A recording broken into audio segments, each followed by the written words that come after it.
जय महाकाल दोस्तों, आपका स्वागत है मेरे छोटे से ब्लॉग में। तो इस दुर्लभ दर्शन करने के लिए हम निकल पड़े अपने स्टेशन से।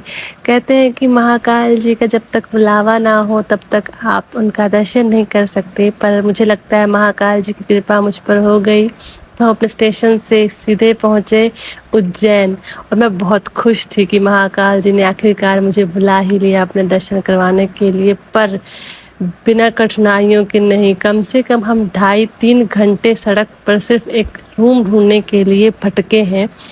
एक तो वीकेंड था, 15 अगस्त था, छुट्टियां चल, तो बहुत ज़्यादा ही लोग आए हुए थे महाकाल जी के दर्शन करने के लिए। मुझे लगा आज तो रूम नहीं मिलेगा, पर दिल से उनको याद कि महाकाल जी को तो आखिरकार रूम मिल ही गया। वो रूम मिला जो कि अभी तक ओपनिंग भी नहीं थी उस होटल की, और फिर भी हमें रूम मिला। हम नहाए धोए, थोड़ा सा रेस्ट किए, और बहुत भूख लगी हुई थी। सुबह से कुछ ढंग से खाया नहीं था, तो पहले खाना ही खाने गए।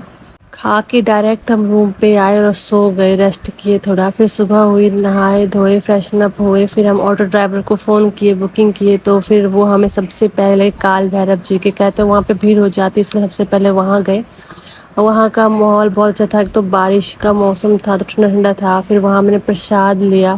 फिर मैं जब वो लाइन देखी, इतना भीड़ था, ऊपर से ह्यूमिडिटी बहुत ज़्यादा थी। पर कहते नहीं है, अगर बिना कठिनाइयों के दर्शन कहाँ से हो। पर फिर आखिरकार दर्शन बहुत ही अच्छे से हुआ काल भैरव जी का। मैं आप भी भगवान कृपा करे, आप भी दर्शन उनका कर सको। सुबह से कुछ खाए नहीं थे, तो हम खीरा और अमरूद खाकर टाइम पास किए। फिर हमारा ऑटो ड्राइवर आ रहा था, हम वेट कर रहे थे एक पेड़ के नीचे बैठ कर ठंडी ठंडी हवा के।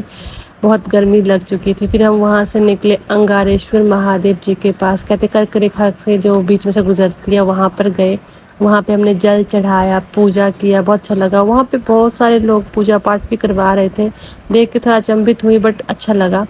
फिर हम कृष्ण सुदामा जी के जहाँ पे स्टडी किए थे उन्होंने, वहाँ पे दर्शन किए। फिर हम राम घाट पर आकर उन देखे, वहाँ पे दर्शन किए, सब जगह कुछ खाए। सुबह से वहाँ पे कुछ खाया। फिर हम निकल पाए सीधे महाकाल जी के दर्शन के लिए। वहाँ पे बहुत ज़्यादा भीड़ थी। हम सोचे चलो कोई बात नहीं, लाइन में लगेंगे, आखिरकार उनका दर्शन तो हो ही जाएगा। पर महाकाल जी की कृपा हुई, जिसके लिए आंखें तरस रही थी कब से, तब जाके उनका एक दुर्लभ दर्शन हुआ, जो कि मन को बहुत ही खुश, मतलब बहुत बहुत ज़्यादा ही खुश हो गई मैं तो। मतलब एक सपना सा पूरा हो गया, सच सा हो गया। फिर हम वहाँ से सीधे रूम पर गए, चेंज किया, क्योंकि हमारी शाम की ट्रेन थी। हम फिर मंडे से ड्यूटी ज्वाइन करना था, तो इसलिए फिर निकल गए रूम से। कुछ खाया पिया वहाँ से, फिर भुट्टा लिया, और सीधे ट्रेन की वेट में जंक्शन पे वेट किए हम उज्जैन के। फिर वहाँ पे हमारी ट्रेन आई, हम बैठे, कुछ खाते पीते, थोड़ा सा रेस्ट किए, क्योंकि कमर की तो वाट लगी थी लाइन में लगते लगते। मैं तो आई सीधे सो गई। फिर रात को भूख लगी, पिज़्ज़ा ऑर्डर किया, खाया, फिर आराम से सो गई। सुबह हम सीधे दिल्ली उतरे अपने स्टेशन पे। वहाँ पे एक फिरंगन को लूट लिया हमारे जो कुली साहब थे, मैं देख रही थी बस।